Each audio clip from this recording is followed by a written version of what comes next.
কেমন ছিল আজ থেকে 100 বছর আগের ইতিহাস? কেমন ছিল আজ থেকে 100 বছর আগের গ্রাম বাংলা এর ইতিহাস ঐতিহ্য?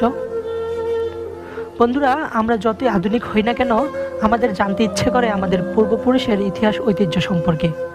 তাই আজকে আমরা জানবো আজ থেকে 100 বছর আগের গ্রাম বাংলার ইতিহাস। শত শত বছর আগে গ্রাম বাংলার মানুষের গ্রামের ইতিহাস ঐতিহ্য ছিল ভিন্ন গল্পের, ভিন্ন স্বাদের। ভিন্ন রকম ছিল তখনকার ইতিহাস। তখনকার শহরগুলো তেমন আধুনিক ছিল না। বন্ধুরা, গ্রামের তুলনায় সামান্য একটু উন্নতি ছিল শহরগুলো, যেমনটা আপনারা ভিডিওর মাধ্যমে দেখতে পাচ্ছেন। বন্ধুরা, আগের যুগে কিন্তু আমাদের এই গ্রাম বাংলার ইতিহাস এমন ছিল না। তখনকার যুগের মানুষ ছিল একদম সহজ সরল। সে সময়ে শীতের মধ্যে খুবই পরিচিত একটি ডাক শোনা যেত, খেজুর রস বিক্রেতার রস বিক্রির ডাক। চাই খেজুর রস। তখনকার সময় ছিল না চুল কাটার জন্য সেলুন ঘর বা কসমেটিক্সের দোকান। তখনকার সময় গ্রামের মানুষ ভোরের আলো ফোটার আগেই বেরিয়ে পড়তো তাদের কাজে। একটা সময় ছিল যখন গ্রামের মেয়ে বউরা চাল ডাল বা কানাকড়ির বদলে জিনিসপত্র কিনত।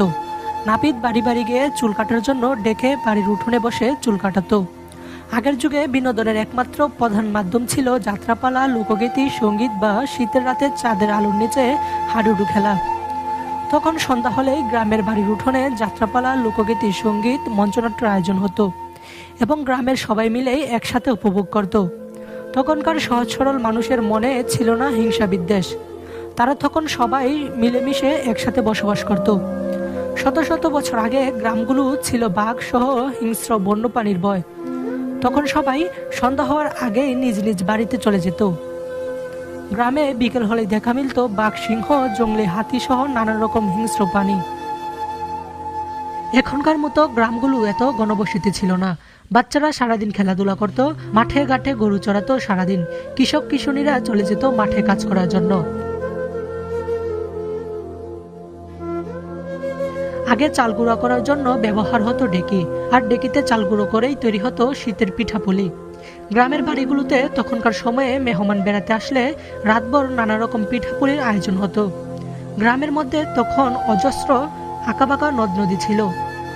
তখনকার সময়ে নদ নদীগুলো পার হওয়ার জন্য ব্যবহার হতো পালতোলা নৌকা, আর মাঝিরা গানের সুরে সুরে নৌকা চালাতো।